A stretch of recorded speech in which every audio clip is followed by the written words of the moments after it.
Alhamdulillahirabbil alamin wassalatu wassalamu ala sayyidina Muhammadin wa ala alihi washabihi ajmain. Amma ba'd. Kita lanjutkan pembahasan dari kitab Al-Mulakhas fi Syarh Kitab Tauhid karya Syekh Shalih bin Fauzan bin Abdullah Al-Fauzan hafizahullahu taala, membahas Kitab Tauhid alladzi huwa haqqullahi 'alal 'abid karya Syekhul Islam Muhammad bin Abdul Wahhab rahimahullah. Kita sampai pada sebuah hadis qala Ibnu Mas'ud radhiyallahu anhu, man arada an yanzura ila wasiyati Muhammadin sallallahu alaihi wasallam allati 'alaiha khatamuh falyaqra qaulahu ta'ala. Ibnu Mas'ud radhiyallahu anhu, beliau berkata, barang siapa yang ingin untuk melihat kepada wasiatnya Nabi Muhammad sallallahu alaihi wasallam yang alaiha allati 'alaiha khatamuh, yang distempel oleh beliau, yakni ini adalah kalimat penegasan, frase penegasan oleh Ibnu Mas'ud radhiyallahu anhu. Falyaqra qaulahu ta'ala, maka bacalah firman Allah Ta'ala, qul ta'alau atlu ma harrama rabbukum 'alaikum alla tusyriku bihi syai'a wa bil walidaini ihsana ila qaulihi wa an hadza sirati mustaqima fattabi'uhu wa la tattabi'us subul. Ya, ayat ini sudah kita bahas di pertemuan sebelumnya.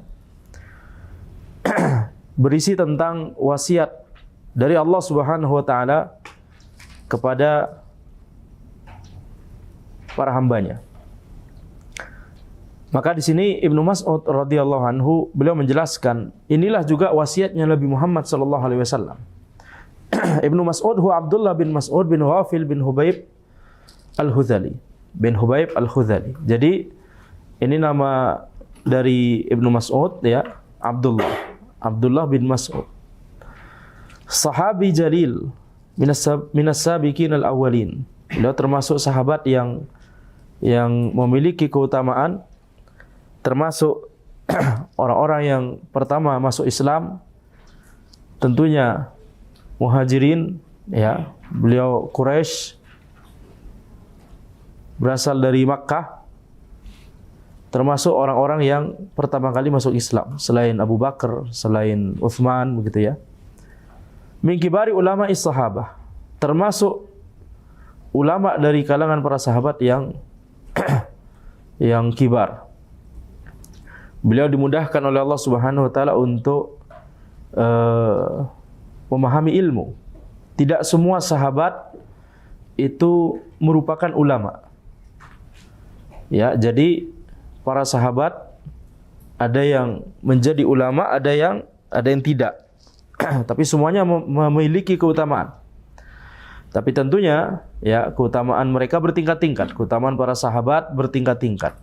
Nah, Ibnu Mas'ud ini termasuk ulama yang termasuk sahabat yang menjadi ulama, memahami Al-Qur'an, memahami hadis, memahami fikih. Itulah Ibnu Mas'ud radhiyallahu anhu. Bahkan beliau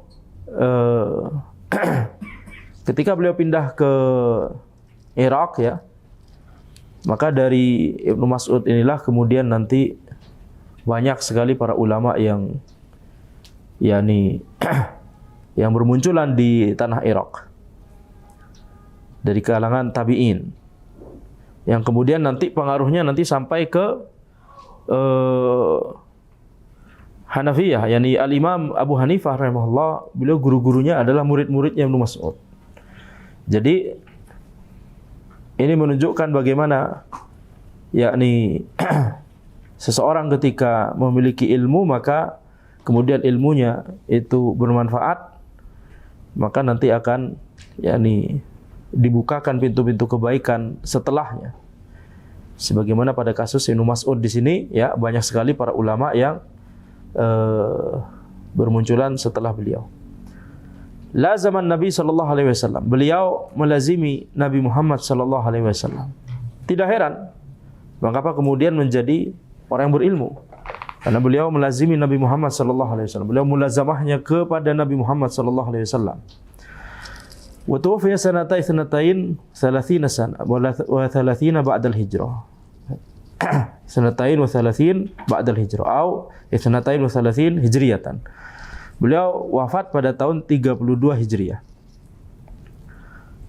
Wasiyah hiyal amr al-muakkadu al-muqarrar.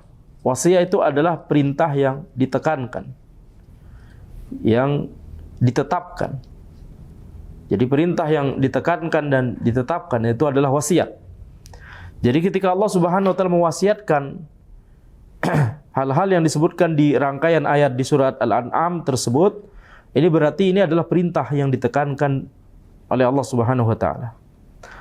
Kemudian kata khatamu yang ada di hadis, allati 'alaiha khatamu, al-khatam bi fathit ta wa kasriha. Khatam itu bisa dibaca dengan taknya fathah atau taknya kasrah. Halqatu dzatu fassin min ghairiha. Jadi khatam yakni maknanya cincin. Maknanya cincin, kemudian ada sesuatu yang menjadi mata cincinnya begitu ya. Mata cincinnya tersebut, kalau cincin Nabi Muhammad SAW berisi tulisan Muhammadun Rasulullah. Dan beliau mengenakan tersebut untuk menstempel. Misalkan beliau mengirimkan surat, maka distempel dengan menggunakan cincin tersebut. Wa khatamtu 'alal kitab bimakna taba'tu. Khatamtu 'alal kitab bimakna taba'tu, yakni khatamtu 'alal kitab, yaitu aku menstempel kitab ini, maksudnya adalah aku mencetak mata cincin tersebut ke kitab tersebut, ke kertas tersebut. Taib. Al-makna al-ijmali lil ayah atau lil athar. Al-makna al-ijmali lil athar, makna secara umum dari athar ini, dari riwayat ini. Yadhkuru Ibnu Mas'ud radhiyallahu anhu anna Rasulullah sallallahu alaihi wasallam la wassa lam yusi illa bima wassa bihi Allah taala. Ibnu Mas'ud radhiyallahu anhu menjelaskan bahwa Rasulullah sallallahu alaihi wasallam tidak akan mewasiatkan sesuatu kecuali apa yang diwasiatkan oleh Allah Subhanahu wa taala. Seandainya Rasulullah sallallahu alaihi wasallam mewasiatkan sesuatu, maka beliau tidak akan mewasiatkan hal lain kecuali yang telah diwasiatkan oleh Allah Subhanahu wa taala. Jadi sebenarnya tidak ada secara khusus Nabi Muhammad sallallahu alaihi wasallam mewasiatkan ayat tersebut atau hal-hal tersebut. Ya, tetapi ini Ibnu Mas'ud radhiyallahu anhu itu beliau berkata sesuai dengan pemahaman beliau. Rasulullah sallallahu alaihi wasallam tidak mungkin mewasiatkan sesuatu kecuali yang diwasiatkan oleh Allah Subhanahu wa taala. Atau sebenarnya ada redaksi lain yang mungkin lebih zahir daripada ini untuk lebih memahamkan. Yaitu apa? Sebuah kaidah, sesuatu yang diwasiatkan oleh Allah Subhanahu wa taala otomatis itu diwasiatkan oleh Rasulullah sallallahu alaihi wasallam. Ya. Sesuatu yang diwasiatkan oleh Allah Subhanahu wa taala otomatis itu juga wasiat dari Rasulullah sallallahu alaihi wasallam. Karena tidak mungkin Rasulullah sallallahu alaihi wasallam adalah utusan Allah, tapi kemudian Allah mewasiatkan sesuatu kemudian Rasulullah tidak mewasiatkan hal yang sama, kan tidak mungkin. Itu satu. Yang kedua adalah kita lihat lafaz ayatnya, qul ta'ala, qul fil amr, perintah, katakanlah. Perintah kepada siapa? Kepada Rasulullah sallallahu alaihi wasallam. Katakanlah wahai Muhammad, ta'alau atul maharrama rabbukum alaikum. Jadi Allah Subhanahu wa taala memerintahkan kepada Rasulullah sallallahu alaihi wasallam untuk mengatakan kalimat ini, kalimat-kalimat tersebut kepada orang-orang.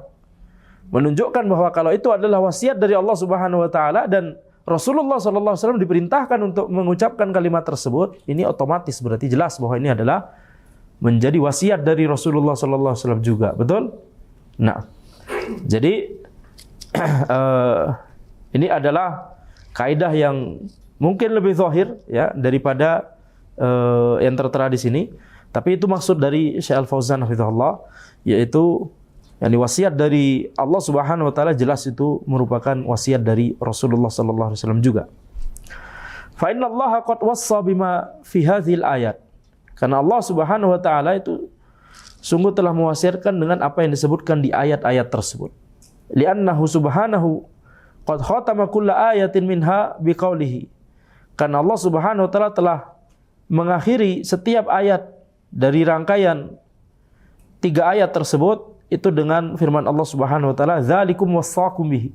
Ini adalah apa yang Allah wasiatkan kepada kalian. Wa inna ma qala Ibnu Mas'ud dzalika lamma qala Ibnu Abbas radhiyallahu anhuma inna raziyah kullu raziyah ma hala bainana wa baina ayyaktuba lana Rasulullah sallallahu alaihi wasallam wasiyatahu.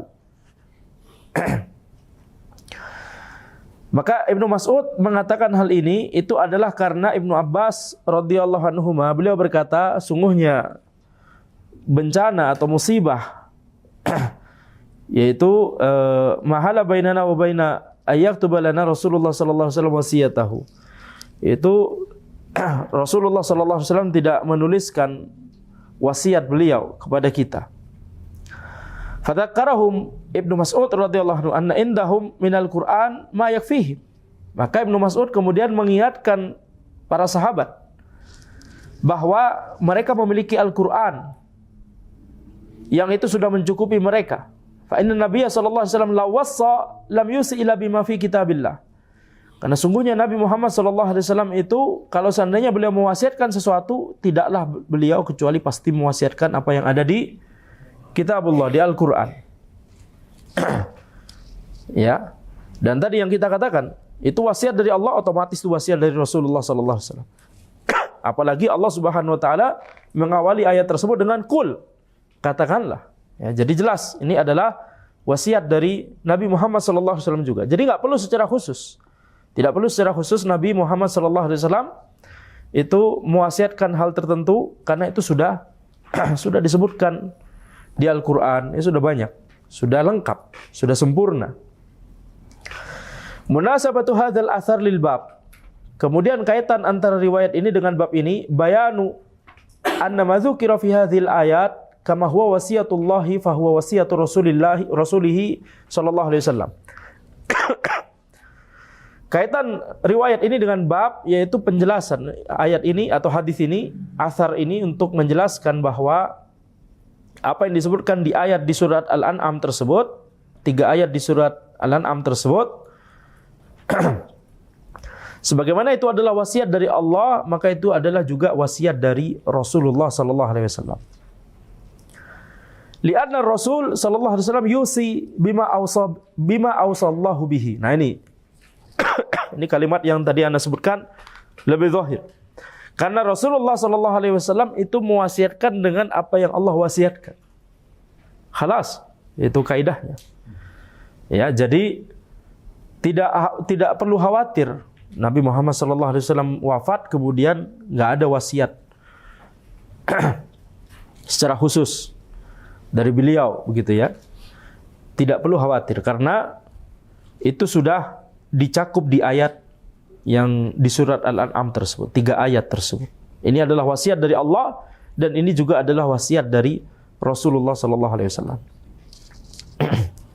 Ma yustafadu min qauli Ibnu Mas'ud, apa yang bisa diambil pelajarannya dari perkataan Ibnu Mas'ud ini, yang pertama adalah ahammiyatu hadzal wasaya al-'ashr. Yaitu keutamaan dari 10 wasiat yang disebutkan di 3 surat Al-An'am, itu sudah kita bahas di pertemuan sebelumnya. Kemudian yang kedua, anna Rasulullah sallallahu alaihi wasallam yusi bima awsa bihillah fa kullu wasiyatin lillah fa hiya wasiyatun li rasulih sallallahu alaihi wasallam.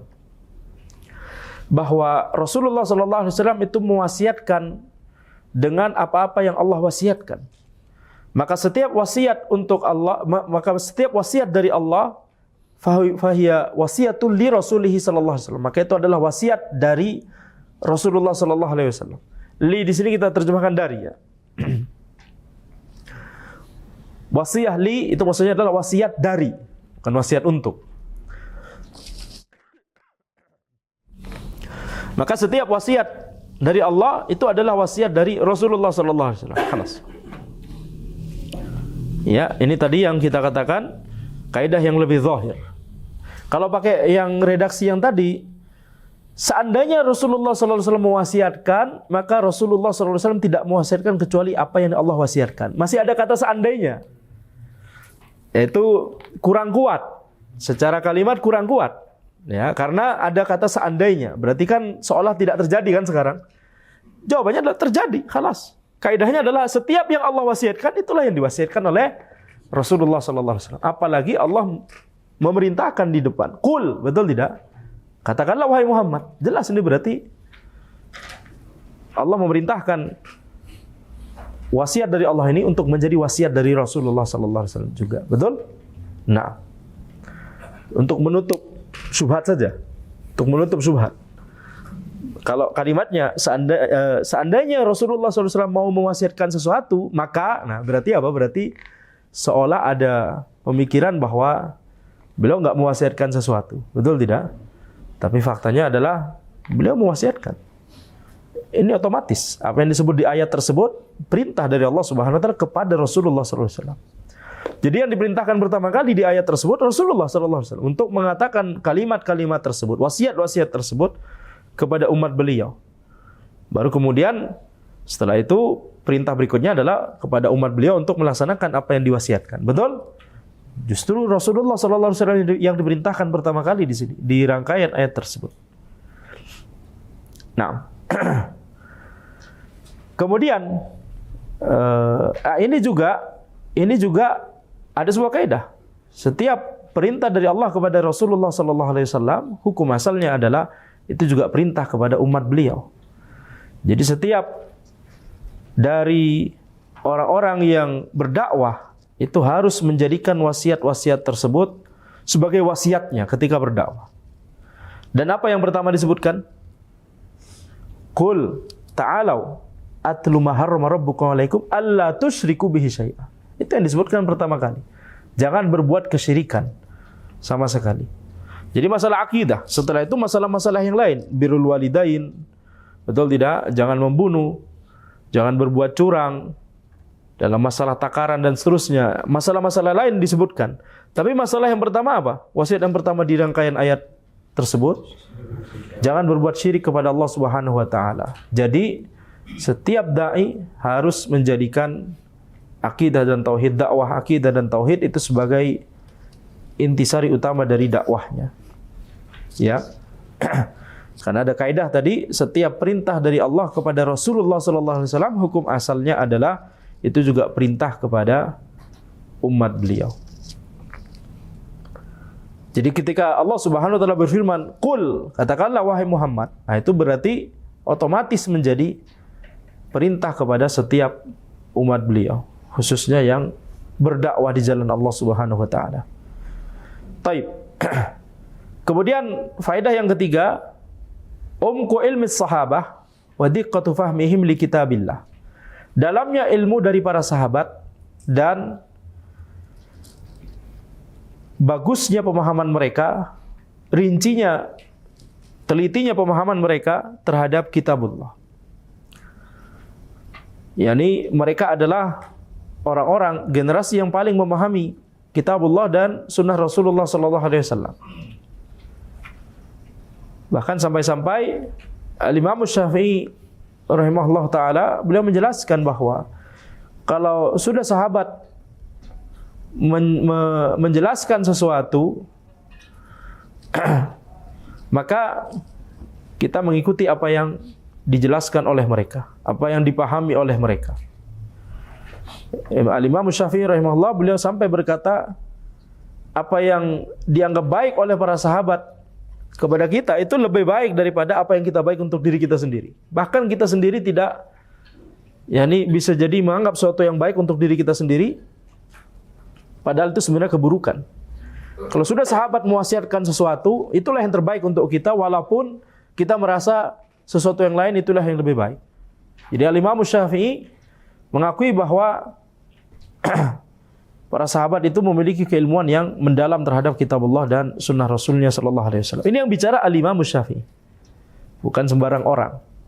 Ya, jadi makanya Anda sering katakan kalau ditanya misalkan mujtahid dari kalangan umat ini yang paling bagus ijtihadnya, yang paling lengkap alat ijtihadnya dan yang paling mendalam ijtihadnya siapa? Jangan terbayang langsung imam mazhab, Imam Abu Hanifah, Imam Malik, Imam Syafi'i, Imam Ahmad.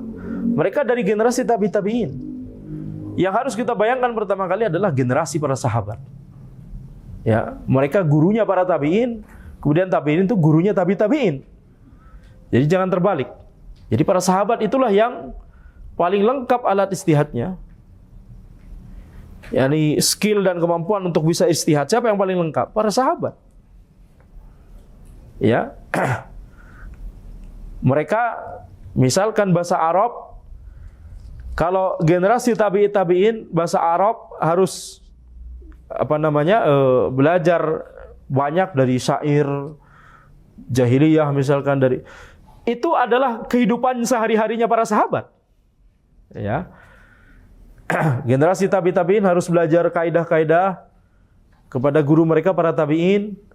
Sedangkan para sahabat itu adalah pemahaman sehari-hari mereka terhadap bahasa mereka sendiri yang kemudian dijadikan kaidah.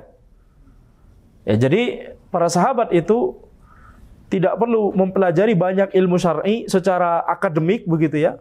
Seperti yang kita lakukan sekarang begitu. Mereka yakni memahami Al-Quran dan As-Sunnah itu ala saliqatihim, yakni sesuai dengan itu, naturalnya mereka langsung paham. Bahasanya langsung paham, balaghahnya langsung paham, nahwu sharafnya langsung paham, kaidahnya langsung paham. Kemudian konteksnya langsung paham, betul tidak? Rasulullah SAW bersama mereka, konteksnya langsung paham ketika ayat tersebut kondisinya kayak apa. Betul? Alat ijtihad yang paling lengkap dimiliki oleh para sahabat, makanya. Jadi dan yang paling susah ditularkan oleh kitab itu adalah masalah yakni bagaimana membahasakan masalah bersikap terhadap ahlul bidah misalkan, bersikap terhadap ahlus sunnah, sesama ahlus sunnah. Itu yang paling susah ditularkan di kitab. Kalau akidah kan bisa dijelaskan, ini akidah yang benar dalam masalah ini begitu ya. Tapi kalau sudah masalah bersikap, kalau sudah masalah bagaimana cara kita berdakwah, bagaimana cara kita belajar menuntut ilmu, bagaimana suasana menuntut ilmu di zaman sahabat, itu kan susah di capture, menggunakan tulisan, betul tidak? Bagaimana suasana mereka di waktu itu? Bagaimana semangat mereka, antusiasme mereka bagaimana? Nah, tapi banyak riwayat-riwayat yang menyebutkan, yang menunjukkan hal itu. Tapi kan jelas berbeda antara memahami itu dari tulisan dengan merasakannya sendiri, betul tidak? Itu yang susah. Sehingga itu mengapa wajib bagi kita untuk terus yakni belajar kepada para ulama, karena merekalah yang kemudian bisa memudahkan kita untuk mendekati bagaimana belajar ilmu syar'i yang benar, bagaimana mengajar ilmu syar'i yang benar, nggak usah banyak gimmick dan seterusnya. Nah, ada di zaman ini seolah-olah cuma di zaman ini yang butuh, kita harus ada strategi untuk berdakwah. Seolah-olah di zaman ini antum, di zaman Quraisy bukankah butuh strategi juga untuk berdakwah? Nggak ada pacuan kuda sunnah di zaman Nabi Muhammad SAW. Pacuan kuda sunnah, memanah sunnah. Padahal mereka suka manah, suka pacuan kuda. Betul tidak? Seolah strategi dakwah itu cuma dibutuhkan zaman sekarang. Ya, jadi kita lihat di sini, makanya kata Ibnu Taimiyah sudah memikirkan hal tersebut. Masya Allah. Ibnu Taimiyah rahimahullah itu sudah memikirkan. Beliau berkata bahwa yang paling butuh strategi dakwah itu adalah Rasulullah SAW.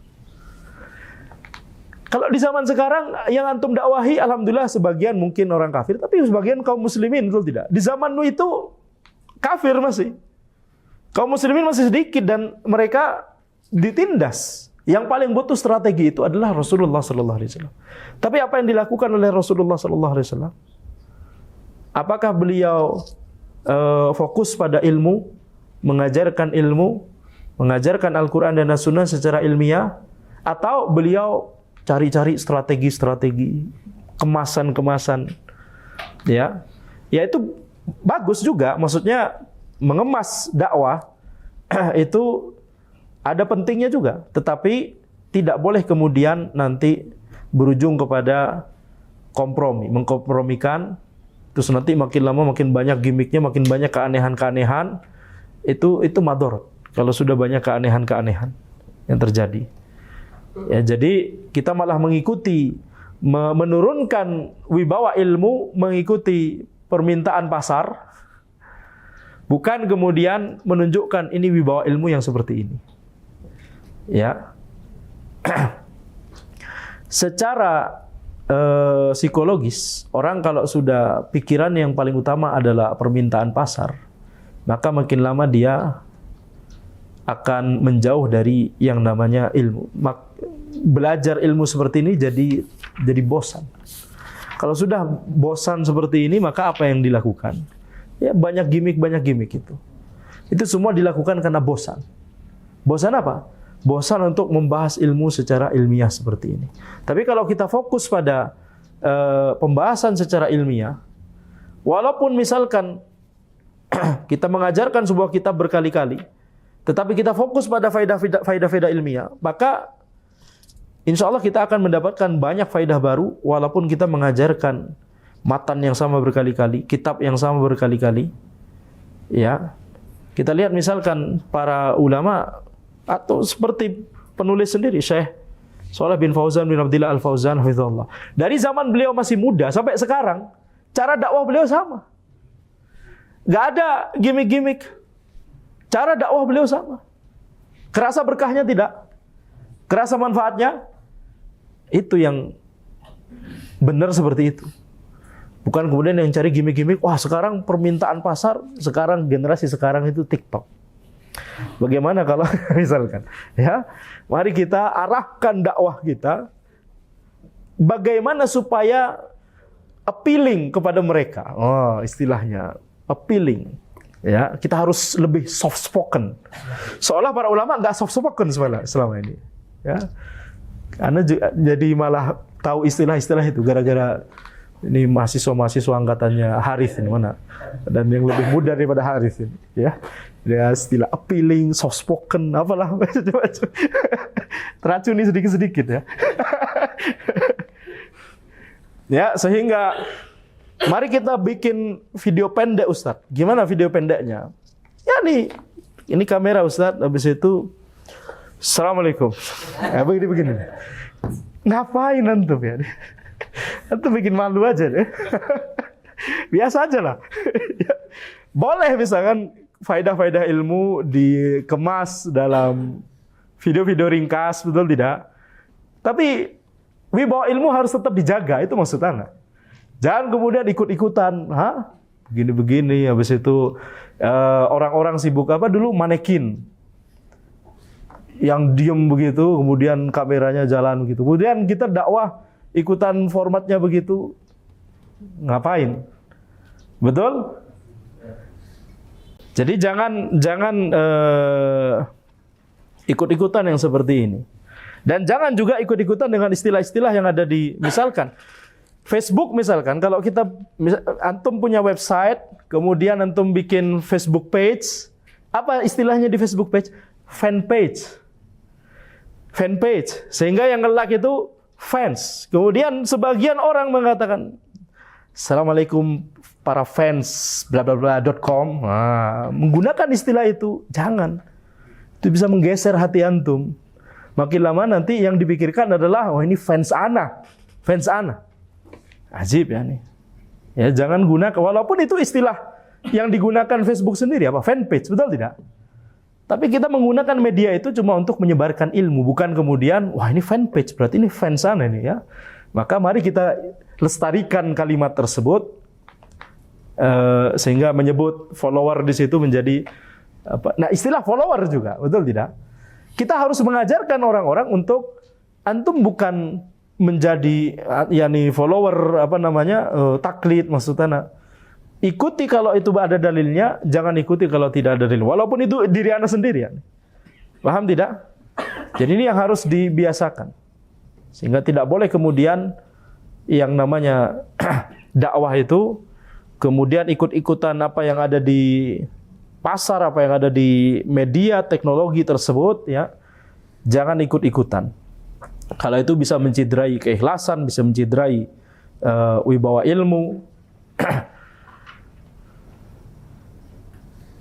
Ya. Syekh Al-Utsaimin misalkan hafizahullah, beliau siapa? Syekh Al-Khudair mungkin ya. apa Syekh Al-Utsaimin, Anda lupa antara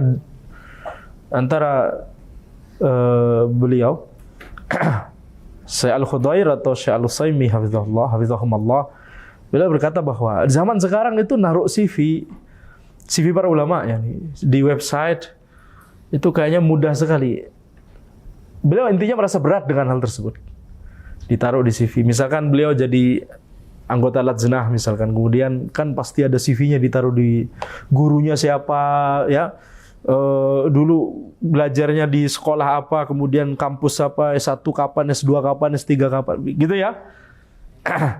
Itu memang dibutuhkan karena ini menjelaskan background dari anggota Lajnah misalkan ya. Tapi beliau sendiri merasa itu berat gitu loh. Paham tidak? Ya, ini kita harusnya menyembunyikan itu, ini malah dipajang. Coba lihat, itu para ulama demikian.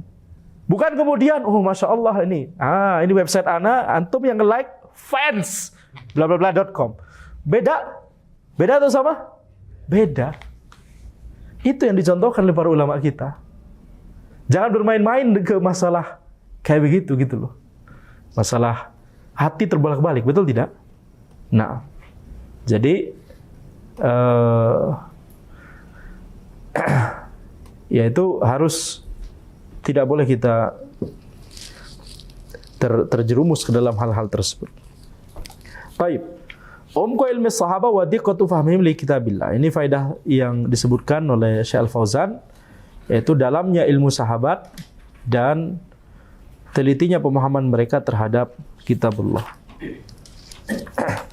Kemudian kita masuk kepada riwayat berikutnya, wa an Mu'adz bin Jabal radhiyallahu anhu qala kuntu radifan Nabi sallallahu alaihi wasallam ala himar.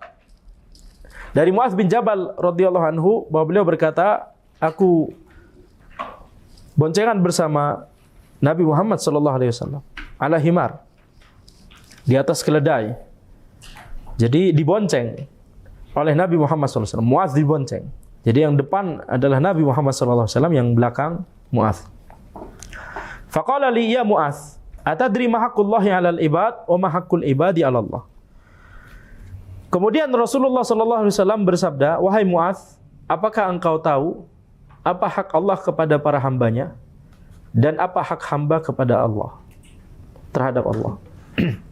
Qultu Allah wa rasuluhu a'lam. Mu'adz bin Jabal kemudian berkata, Allah dan Rasulnya lebih mengetahui. Qal haqqullahi 'alal ibad ay ya'buduhu wa la yusyriku bihi syai'a wa haqqul ibadi 'ala Allah alla yu'adziba man la yusyriku bihi syai'a. Kemudian Nabi Muhammad sallallahu alaihi wasallam bersabda, hak Allah terhadap para hambanya adalah bahwa mereka itu harus beribadah kepada Allah dan tidak berbuat kesyirikan kepadanya sama sekali. Dan hak hamba terhadap Allah adalah bahwa Allah tidak mengazab orang-orang yang tidak berbuat kesyirikan kepadanya sama sekali. Qultu ya Rasulullah afala ubashirun nas. Kemudian aku berkata, wahai Rasulullah, bolehkah aku untuk mengabarkan hal ini kepada orang-orang? Qal la tubashirhum fayattakilu. Kemudian Nabi Muhammad sallallahu alaihi wasallam bersabda, jangan engkau sebarkan sehingga takutnya nanti mereka menjadi bersandar kepada hal ini. Akhrajahu fis sahihain. Hadis ini diriwayatkan oleh Al-Bukhari dan Muslim di Sahihain. Mu'adz huwa Mu'adz bin Jabal bin Amr bin Aus bin Ka'ab bin Amr al-Khosraji al-Ansari.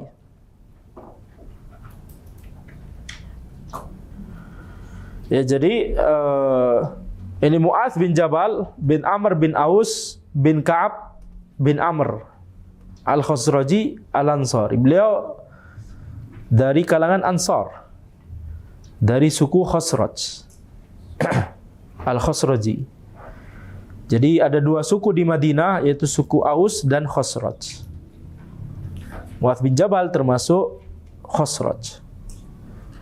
Sahabiyun jalil, termasuk sahabat yang memiliki keutamaan yang besar, masyhurun min a'yanis sahabah, termasuk sahabat yang masyhur ya, termasuk di antara para sahabat yang menonjol. Wa kana mutabahhiran fil ilm. Beliau termasuk orang yang mutabahhir. Mutabahhir satu akar kata dengan bahr, yakni lautan, laut. Jadi mutabahhir fil ilm, ilmunya itu banyak dan luas seperti laut. Ini istilah yang digunakan di dalam bahasa Arab untuk menyebut orang yang sangat berilmu. Wa kana mutabahhiran fil ilm wal ahkam wal Qur'an. Termasuk orang yang berilmu dalam masalah hukum-hukum syar'i dan tentang Al-Qur'an, tafsirnya. Syahida ghazwat Badr wa ma ba'daha, beliau ikut serta dalam perang Badar. Syahida yakni jangan diterjemahkan, beliau menyaksikan perang Badar, seolah cuma nonton aja begitu ya. Ikut serta maksudnya. Ya. Syahida juga bukan maknanya mati syahid di perang Badar. Ya. Syahida ghazwat Badr bukan maksudnya mati syahid di perang Badar. Tapi beliau ikut serta dalam perang Badar. Beliau termasuk sahabat yang ikut berperang dalam perang Badar. Wa ma ba'daha, dan perang-perang setelahnya.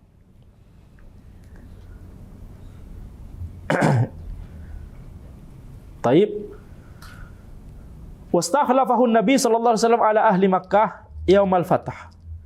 Nabi Muhammad sallallahu alaihi wasallam menyerahkan kepemimpinan terhadap penduduk Makkah pada hari Fathu Makkah. Yu'allimuhum dinahum, yaitu untuk mengajarkan agama mereka kepada mereka. Jadi diserahkan urusannya penduduk Makkah dalam masalah ta'limuddin, mengajarkan agama, kepada Mu'adz bin Jabal. Ini menunjukkan apa? Menunjukkan berilmunya Mu'adz bin Jabal, betul? Dai yang dipasrahi Makkah setelah ditundukkan, ditaklukkan, maka Makkah kemudian dipasrahi kepada Mu'adz bin Jabal untuk menjelaskan ilmu agama kepada mereka, mengajarkan agama kepada mereka. Tsumma ba'athahu ilal Yaman qadiyan wa mualliman. Kemudian beliau diutus ke Yaman sebagai qadi dan sebagai pengajar ilmu agama. Jadi tidak hanya disuruh ngajar di Makkah, tapi juga sampai ke Yaman. Menunjukkan sekali lagi betapa berilmunya Mu'adz bin Jabal radhiyallahu anhu. Mata di Syam, beliau meninggal di Syam, jadi beliau tetap di Yaman. Kemudian beliau balik ke Madinah itu setelah Rasulullah sallallahu alaihi wasallam wafat. Jadi Mu'adz bin Jabal diutus oleh Nabi Muhammad sallallahu alaihi wasallam ke Yaman, kemudian Rasulullah sallallahu alaihi wasallam wafat ketika Mu'adz bin Jabal masih di Yaman. Jadi itu ketika mengutus itu itu pertemuan terakhir antara Mu'adz bin Jabal dengan Nabi Muhammad sallallahu alaihi wasallam. Di pertemuan terakhir dengan sebuah hadis yang masyhur, falyakun awwalu ma tad'uhum ilaihi asyhadu an la ilaha illallah. Ya, jadikanlah yang pertama engkau dakwahkan kepada mereka adalah syahadat la ilaha illallah Muhammadur Rasulullah. Taib. Kemudian setelah beliau balik ke Madinah, diutus lagi sebagai dai oleh Umar bin Khattab ketika Umar menjadi khalifah, diutus ke Syam. Makanya kemudian beliau meninggalnya di Syam. Jadi dai yang diutus oleh Rasulullah SAW kemudian diutus lagi oleh Umar bin Khattab radhiyallahu anhu. Ya, jadi ini menunjukkan sekali lagi betapa berilmunya Mu'adz bin Jabal radhiyallahu anhu. Mata Bisyam sanata 18. Ya, 18 hijriyatan atau ba'dal hijrah. Jadi beliau wafatnya pada tahun 18 Hijriyah. Berarti Mu'adz duluan wafat ya, dibandingkan dengan Ibnu Mas'ud radhiyallahu anhu. Ibnu Mas'ud meninggalnya tahun berapa tadi? Nah, 32 Hijriyah. Walahu 38 aman.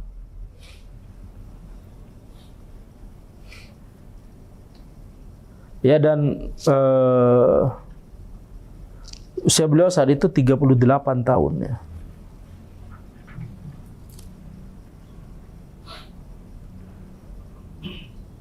Masih muda berarti ya.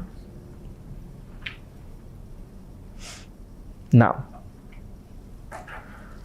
tapi sudah berilmu, betul tidak? Anda lagi mikir dari tadi. Anda mau menyebutkan kalimat. Antum usia berapa sekarang? Coba. Ya, jadi ya ini penyemangat bagi kita, betul tidak? Mu'adz bin Jabal radhiyallahu anhu itu diutus kemana-mana oleh Rasulullah SAW menunjukkan yakni bahwa beliau itu memiliki ilmu dan juga memiliki kemampuan untuk mengajarkan ilmu. Ya. Baik.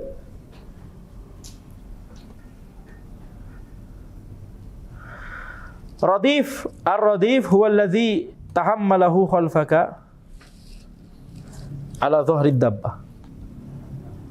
Alladhi tahmiluhu khalfaka afwan. Ar-radif huwa alladhi tahmiluhu khalfaka ala dhuhri dabbah. Radif itu adalah yakni orang yang atau sesuatu yang engkau bawa di belakangmu antara orang atau barang.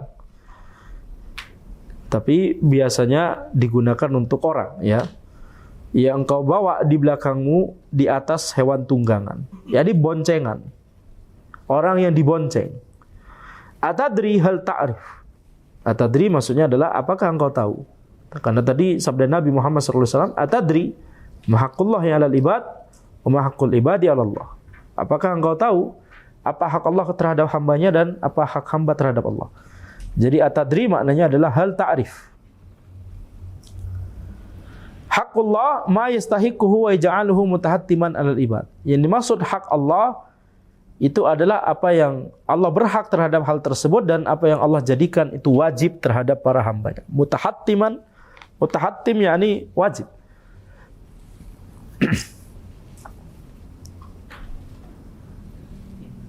Haqqul ibadi 'ala Allah ma katabahu 'ala nafsihi tafaddulan minhu wa ihsanan. Sedangkan hak hamba terhadap Allah itu adalah apa yang Allah tetapkan untuk dirinya sendiri, tafaddulan minhu wa ihsanan. Karena ini adalah perbuatan baik dari Allah Subhanahu wa taala. Jadi Allah mewajibkan kepada dirinya sendiri sesuatu, ya. Karena itu adalah yakni Allah memiliki ihsan, memiliki yakni kebaikan. Allah berbuat baik kepada para hambanya. Allah memberikan tafaddulan, memberikan karunia kepada para hambanya dengan cara menetapkan sesuatu tersebut untuk dirinya sendiri. Apakah harus Allah berbuat demikian? Tidak harus, tapi Allah berkehendak demikian. Ya, karena Allah Subhanahu wa taala Ar-Rahman Ar-Rahim, ya, yang Maha Pengasih dan Maha Penyayang, memiliki rahmah. Sehingga Allah Subhanahu wa taala itu berkehendak untuk berbuat baik kepada para hambanya. Ubashirun nas ukhbiruhum bidzalika liyusirru bihi. Ubashirun nas yakni aku kabarkan kepada mereka supaya mereka itu liyusarru bihi. Ya, itu yang lebih tepat. Liyusarru bihi, kita harus pahami itu pasif. Liyusarru bihi, supaya mereka itu berbahagia dengan hal tersebut. Yattakilu ya'tamidu ala dzalika fayatrukut tanafusa fil a'malis shalihah. Yattakilu yakni bersandar. Tadi di perkataan Mu'adz, apakah boleh aku kabarkan hal ini kepada orang-orang? Maka Nabi Muhammad SAW bersabda, la tubashirhum fayattakilu. Jangan kabarkan hal ini, jangan sebarkan hal ini. Khawatirnya mereka nanti bersandar terhadap hal tersebut. Yani yattakilu ya'tamidu ala dzalik. Bersandar terhadap hal tersebut, fayatrukut tanafus. Sehingga mereka kemudian meninggalkan perbuatan berlomba-lomba dalam kebaikan. Berlomba-lomba dalam amalan soleh. Apa maksudnya? Yakni kalau kemudian disebarkan bahwa hak Allah terhadap hambanya adalah Allah tidak akan mengazab orang yang tidak berbuat kesyirikan sama sekali kepada Allah, maka nanti Khawatirnya orang-orang kemudian ya udahlah, yang penting kita nggak berbuat syirik, nggak perlu berbuat atau berlomba-lomba dalam amalan kebaikan, nggak perlu banyak sedekah, nggak perlu banyak sholat sunnah, nggak perlu banyak puasa sunnah. Yang penting yang wajib-wajib saja dan tidak melakukan kesyirikan kepada Allah. Nah, itu sudah cukup. Maka ini dilarang oleh Nabi Muhammad SAW karena bisa menuju kepada kekhawatiran tersebut. Ya. Nah, jadi kalimatnya disalahartikan. Nah, itu benar. Kalau seandainya orang kemudian minimalis gitu ya dalam beribadah, asalkan dia tidak berbuat syirik kepada Allah, asalkan dia tidak berbuat kemaksiatan, kalau berbuat maksiat langsung bertaubat, tapi dia nggak melakukan yang sunnah, dia nggak banyak melakukan amalan-amalan soleh yang sunnah. Ini jadinya nanti apa? Di tingkatan apa ini? Muslim, mukmin, muhsin. Muslim, mukmin, muhsin. Muslim, mukmin, muhsin. Mukmin. Mukmin. Asalkan tidak berbuat kesyirikan, tidak berbuat kemaksiatan, kalau berbuat langsung bertaubat. Tapi dia melakukan yang wajib, tapi dia nggak mau melakukan yang sunnah, nggak mau berlomba-lomba dalam amalan kebaikan. Muslim, mukmin atau muhsin? Mukmin. Ya, mukmin. Tapi jadinya tidak muhsin. Seandainya itu dilakukan, maka yaitu maksimalnya cuma sampai mukmin. Teorinya. Secara realita bisa jadi susah karena khawatirnya nanti ada kemaksiatan yang dia masih terus lakukan, tidak langsung bertaubat, betul tidak? Ya, antara muslim atau mukmin, tapi maksimalnya cuma di mukmin. Nggak bisa muhsin. Nah, sehingga itu mengapa kemudian ada kekhawatiran hal tersebut. Yang lebih parah lagi adalah masih bermaksiat, kemudian pemahamannya asalkan nggak berbuat syirik, maksiat yang lain nggak apa-apa lah. Yang penting nggak syirik. Nah, ini berarti di tingkatan mana nih? Muslim, mukmin, muhsin. Muslim ini zalim li nafsihi, menzalimi dirinya sendiri. Ya. Khawatirnya demikian. Jadinya apa? Jadinya dilarang oleh Nabi Muhammad SAW. Al-makna al-ijmali lil hadis, makna umum dari hadis ini adalah anna Nabi SAW arada ayyubayyana wujubat tauhid 'ala al-ibadi wa fadlih. Ayyubayyana wujubat tauhid 'ala al-ibad wa fadlahu. Ya. Jadi Nabi Muhammad SAW itu ingin untuk menjelaskan wajibnya tauhid terhadap para hambanya dan keutamaan dari tauhid. Fa'alqa dzalika bi sighatil istifham. Sehingga Nabi Muhammad SAW kemudian menjelaskan hal ini dengan menggunakan kalimat pertanyaan. Beliau nanya dulu kepada Mu'adz bin Jabal. Ya Mu'adz, atadri ma haqqullahi 'alal ibad wa ma haqqul ibadi 'ala Allah. Wahai Mu'adz, apakah engkau tahu apa hak Allah terhadap para hambanya dan apa hak hamba terhadap Allah?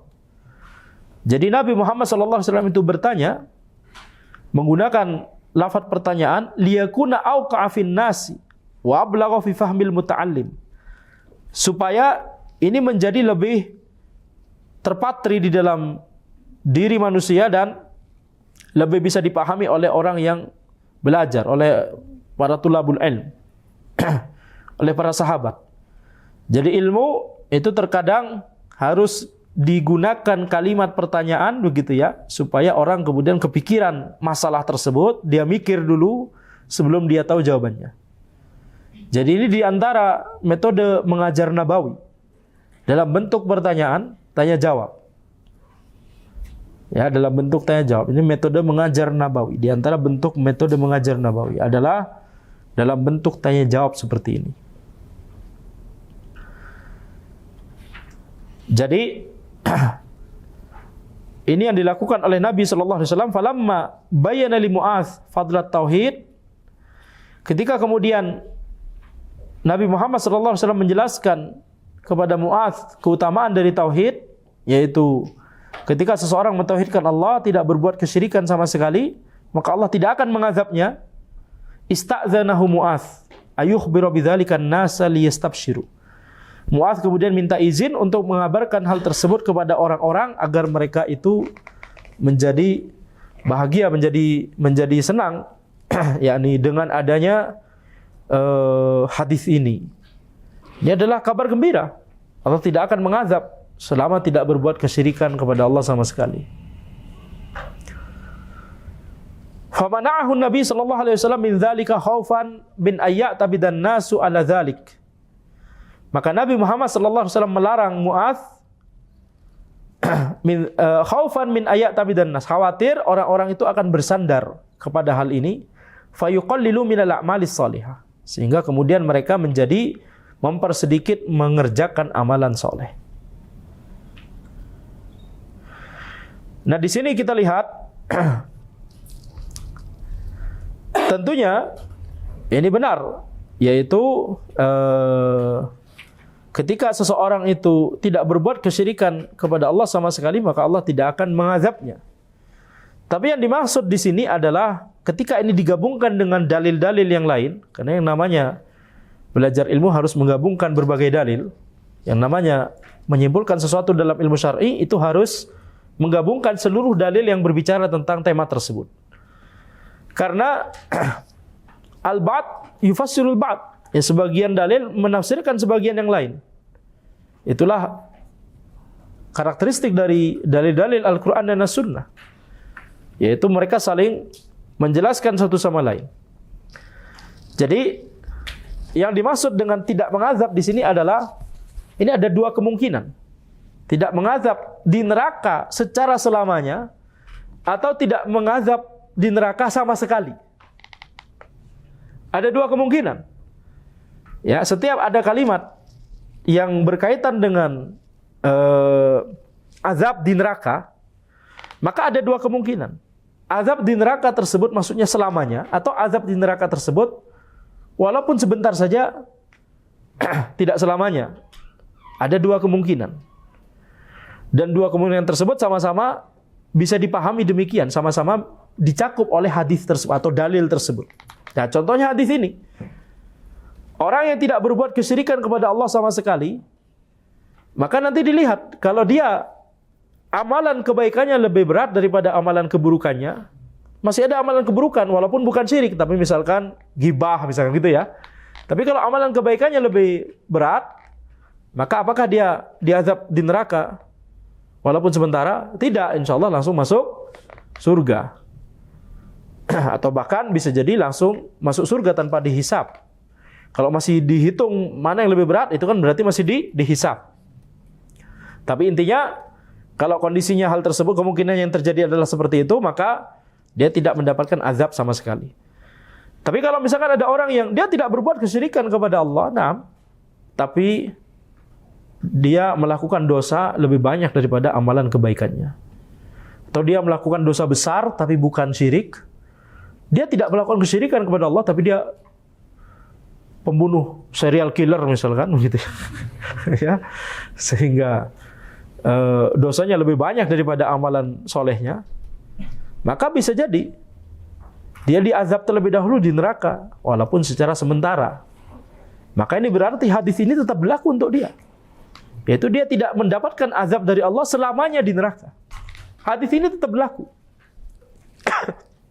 Jadi itu pemahaman yang benar terhadap hadis ini. Jadi azab di sini maksudnya adalah ketika Nabi Muhammad sallallahu alaihi wasallam bersabda, "Wa haqqul ibadi 'ala Allah alla yu'adziba man la yusyriku bi syai'a." Hak hamba terhadap Allah adalah Allah tidak mengazab orang yang tidak berbuat kesyirikan kepada Allah sama sekali. Antara tidak mengazab sama sekali atau tidak mengazab di neraka selamanya. Ada dua kemungkinan makna tersebut. Ya. Karena ada dua kemungkinan, orang yang tidak berbuat kesyirikan kepada Allah sama sekali, ada dua kemungkinan juga. Antara dia masih berbuat dosa-dosa yang lain, atau dia tidak berbuat dosa-dosa yang lain. Kalaupun berbuat, langsung bertaubat gitu ya. Karena mana ada manusia yang tidak berbuat dosa. Betul? Kullu bani Adam khata'. Setiap anak Adam itu melakukan kesalahan. Setiap manusia itu melakukan kesalahan. Jadi, ini kita lihat, menunjukkan bahwa yang namanya azab di sini bisa azab di neraka selamanya atau azab di neraka sementara. Nah, kalau kita pahami hadisnya demikian, maka insya Allah tidak akan kemudian bersandar kepada hadis ini. Tapi khawatirnya ketika orang dengar kemudian tidak memahami dengan, tidak menggabungkan dengan, tidak ingat poin-poin yang lain tadi begitu ya, atau tidak ingat poin ini, maka bisa jadi akhirnya bersandar, ittikal, i'timad, bersandar, ngentengin gitu jadinya. Udahlah yang penting nggak berbuat syirik. Bunuh, zina, copet, yang penting nggak berbuat syirik. Ini apa? Ini khawatirnya demikian. Ini kan jelas, ini salah. Ini benar pemahamannya atau salah pemahaman ini terhadap hadis tersebut? Jelas salah pemahaman, betul tidak? Jelas salah pemahaman. Tapi Nabi Muhammad SAW khawatir. Ini hadis ini benar, tetapi khawatir disalahpahami demikian. Nah, Mu'adz kemudian ketika Nabi Muhammad SAW itu wafat, kemudian Mu'adz udah mau meninggal, Mu'adz akhirnya menjelaskan hadis ini kepada para sahabat. Ya, khawatirnya termasuk kalau tetap disembunyikan, termasuk orang yang menyembunyikan ilmu. Ya, akhirnya disebarkan. Makanya para ulama kemudian setelahnya menjelaskan hadis ini, tapi juga dengan pemahaman yang benar terhadap hadis ini. Sehingga apa? Sehingga kekhawatiran itu tidak terjadi. Ya, jadi tapi dari sini ada pelajaran penting, yaitu apa? Sebagian ayat atau sebagian hadis bisa jadi disalah pahami. Dalam masalah ini ada yang bisa salah pahamnya itu meremehkan, atau jadi strict. Antara jadi meremehkan sehingga rasa harapnya lebih tinggi daripada rasa khaufnya. Adalah yang penting nggak syirik kan? Mari kita ghibah. Kan yang penting nggak syirik. Ya. Atau orang ketika misalkan preman atau apa, kemudian kita nasihati, yang penting nggak syirik kata Ustaz. Ya, ini jadinya apa? Ini jadinya murji'ah. Rojaknya lebih berat lebih tinggi daripada khauf. Padahal harusnya seimbang antara rojak dan khauf. Tapi kalau lebih tinggi rojaknya, akhirnya apa? Jadi murji'ah. Jadi ngentengin perbuatan dosa. Sehingga bermudah-mudahan dalam melakukan dosa. Tidak berbuat syirik, na'am. Tapi dalam dosa-dosa yang lain bermudah-mudahan. Jadi murji'ah. Nah, sebagian ayat atau hadis ada yang demikian.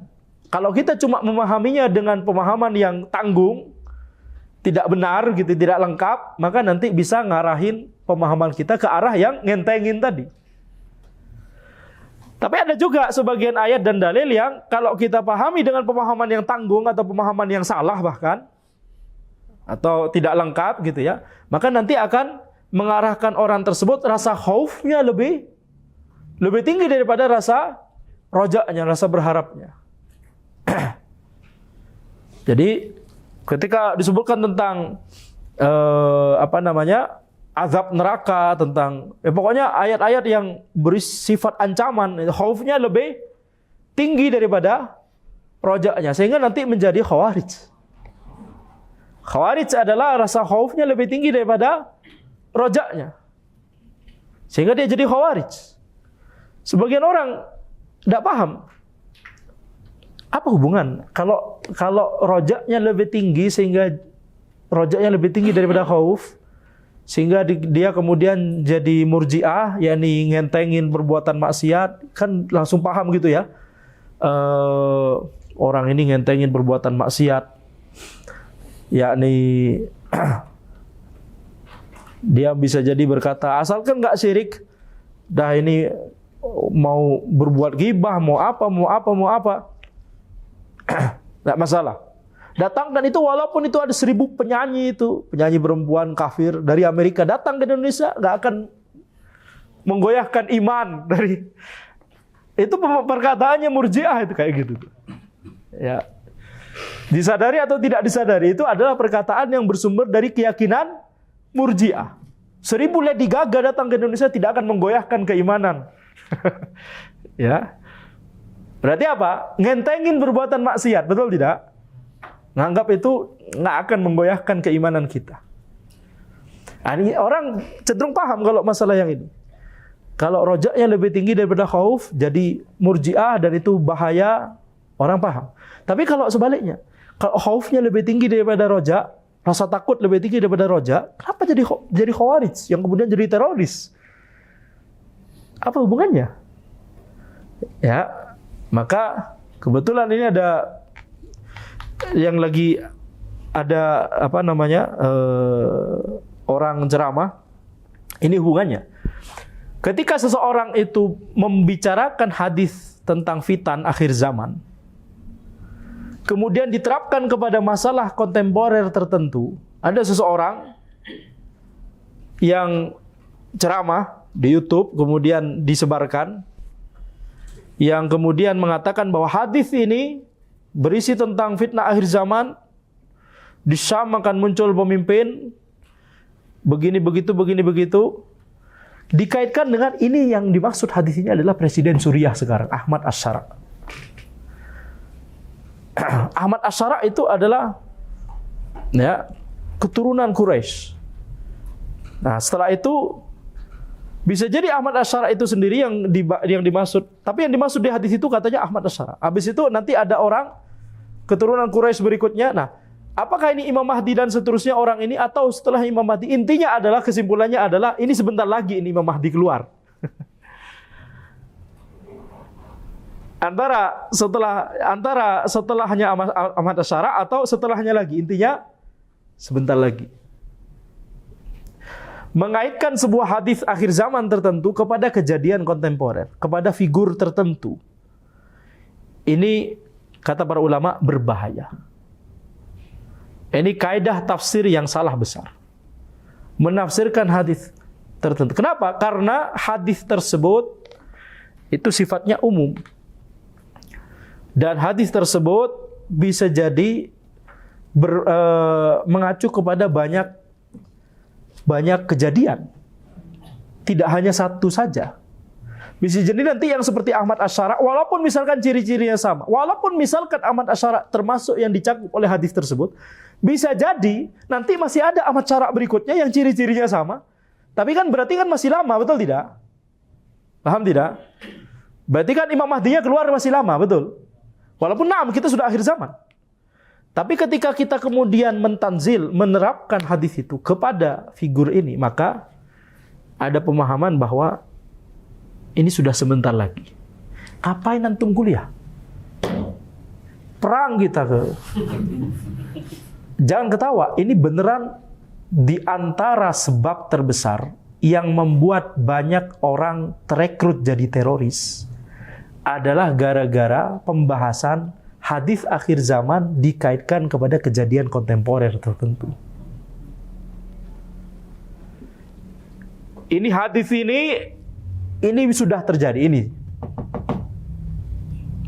akan ada pasukan dengan mengibarkan ar-rayah dari arah timur, Taliban.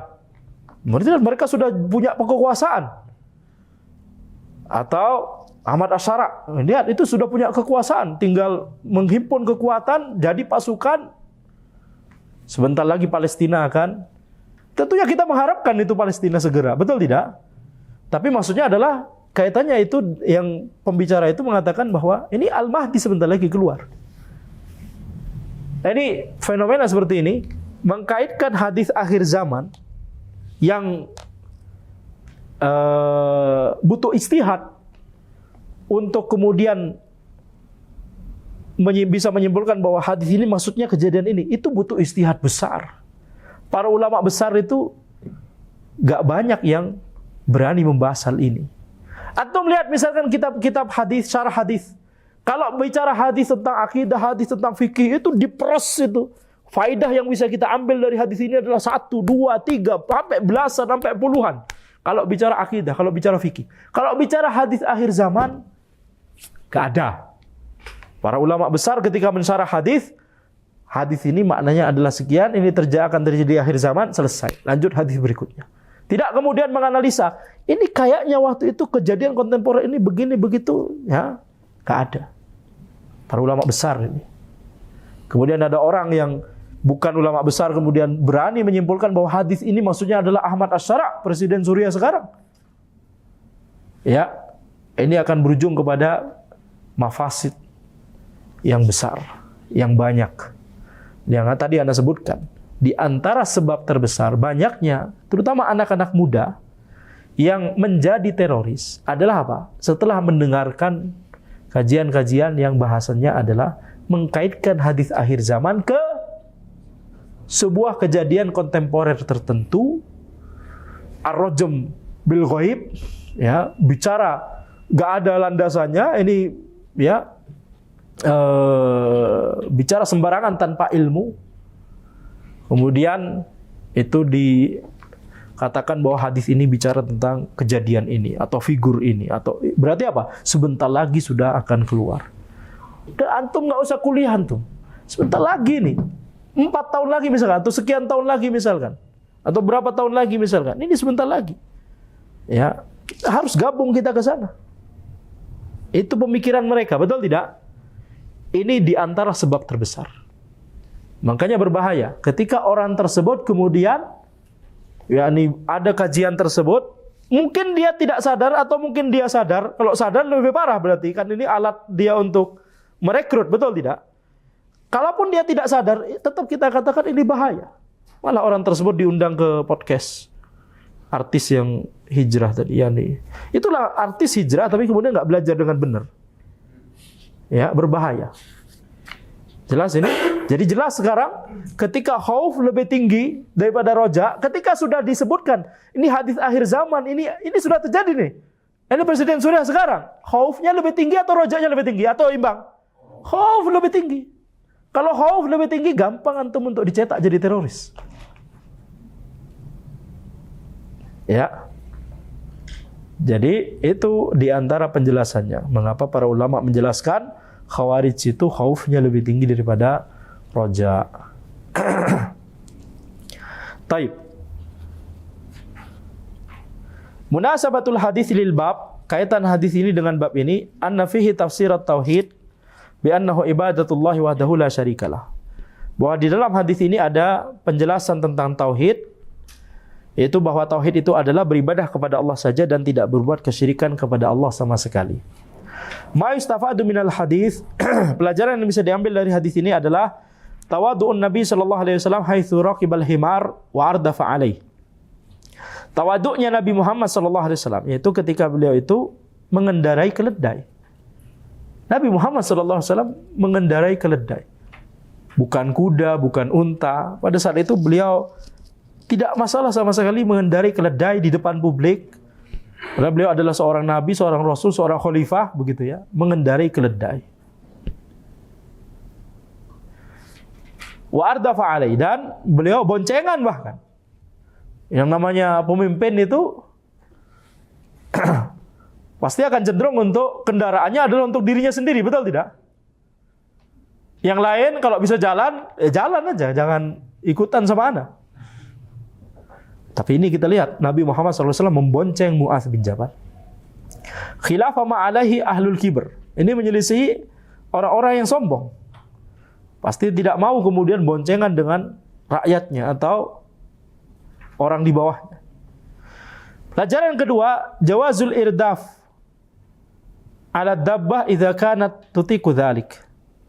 Bolehnya boncengan di atas hewan tunggangan kalau hewan tunggangannya itu masih mampu untuk membawa orang-orang tersebut. Tapi kalau satu saja sudah berat, ya jangan menzalimi hewan tunggangan. Faedah yang ketiga, at-ta'lim bi tariqatis soal wal jawab, yaitu mengajar dengan metode soal dan jawab. Mengajar dengan metode soal jawab. Ini termasuk metode mengajar nabawi yang Anda sebutkan tadi. Yang keempat, anna man su'ila amma la ya'lam fayambaghi lahu ay yaqul Allahu a'lam. Barang siapa yang ditanya tentang sesuatu yang dia belum mengetahuinya, maka wajib baginya untuk mengatakan Allahu a'lam. Di sini Mu'adz bin Jabal berkata Allahu wa rasuluhu a'lam. Allah dan Rasulnya lebih mengetahui. Kalau pertanyaan tersebut atau hal tersebut masalah din, maka para ulama mengatakan boleh untuk mengatakan Allah dan Rasulnya lebih mengetahui. Walaupun tentunya lebih utama lagi kalau Rasulullah SAW sudah wafat, cukup kita katakan Allahu a'lam. Tapi kalau itu masalah dunia, apa yang terjadi di sana? Kita nggak boleh mengatakan Allahu wa rasuluhu a'lam. Cukup mengatakan Allahu a'lam. Ya, nah. Pelajaran yang kelima, ma'rifatu haqqillahi 'alal ibad wa huwa ya'buduhu wahdahu la syarikalah. Yaitu mengetahui hak Allah terhadap para hambanya, yaitu bahwa hambanya harus beribadah hanya kepada Allah saja, tidak ada berbuat kesyirikan sama sekali. Pelajaran berikutnya, anna man lam yatajannab asyirka lam yakun atiyan bi ibadatillahi haqiqatan walau abadahu fis surah. Barang siapa yang tidak menjauhi kesyirikan, maka dia itu pada hakikatnya belum beribadah kepada Allah secara hakiki. Walaupun dia beribadah kepada Allah secara surah, secara zahir, dia melakukan gerakan sholat. Tapi kalau dia masih melakukan kesyirikan kepada Allah, dia berarti secara hakikatnya dia belum beribadah kepada Allah.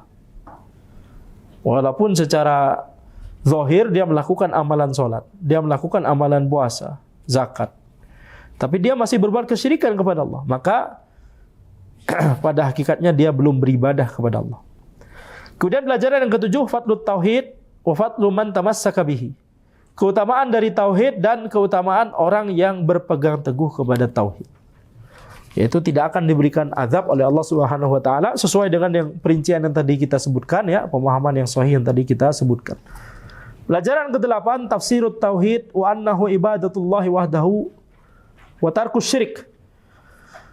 Tafsir tauhid yaitu penjelasan tentang makna tauhid dan bahwa tauhid itu adalah beribadah kepada Allah saja dan meninggalkan kesyirikan. Itu maknanya tauhid. Kalau salat, zakat, puasa, haji tapi masih berbuat kesyirikan kepada Allah, berarti dia belum mentauhidkan Allah Subhanahu wa taala. Belum merealisasikan kalimat tauhid yang dia ucapkan, la ilaha illallah. Pelajaran ke-9, istihbabu bisyaratil muslim bima yasurruhu. Yaitu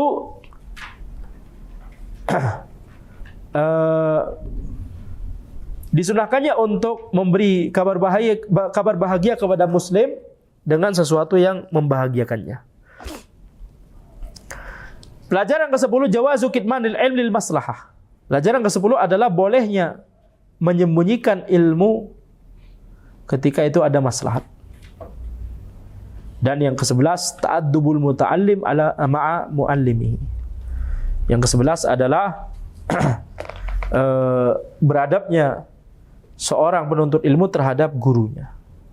Ini beradabnya Mu'adz bin Jabal. Ya, beliau mengatakan Allahu wa rasuluhu a'lam. Beliau menantikan jawabannya. Beliau sadar bahwa ini mau diajarkan sesuatu oleh Rasulullah sallallahu alaihi wasallam. Ini berarti beliau belajar ilmu ketika boncengan. Betul tidak? Keutamaan belajar kepada guru, mulazamah kepada guru adalah belajarnya tidak hanya di majelis kajian. Tapi ketika perbincangan, misalkan kita bisa mengambil faedah, mengambil ilmu, ya, itu keutamaan dari belajar kepada guru langsung. Jadi di sini juga ada jawazu kitmanil ilm lil maslahah, bolehnya untuk menyembunyikan ilmu kalau itu ada maslahat. Seperti yang tadi, ya, maslahat takutnya orang-orang itu salah paham, maka tidak disebarkan. Tapi akhirnya disebarkan oleh Mu'adz dan pada saat itu para sahabat ya ini paham bahwa pemahaman hadis ini bukan maksudnya demikian, tapi bukan maksudnya untuk meremehkan berbuat dosa, ya, selain dosa kesyirikan, tapi maksudnya adalah ini menjelaskan keutamaan tauhid. Ya, ini menjelaskan keutamaan tauhid. Dan tetap berbahaya kalau orang tersebut walaupun sudah memastikan dia tidak berbuat syirik kepada Allah, syirik akbar, syirik asghar, tapi masih berbuat dosa yang lain. Nah, ini masih berbahaya. Ya, tetap berbahaya karena adanya dalil-dalil yang lain. Dan hadis tadi, ya, tetap berlaku bagi dia. Dia tidak diberikan azab oleh Allah Subhanahu wa taala, yaitu tidak diberikan azab secara selamanya, tapi bisa jadi masih diberikan azab secara sementara kalau masih berbuat perbuatan kemaksiatan. selain syirik. Sampai sini jelas? Baik. Demikian yang bisa Anda sampaikan. Hadza wallahu a'lam.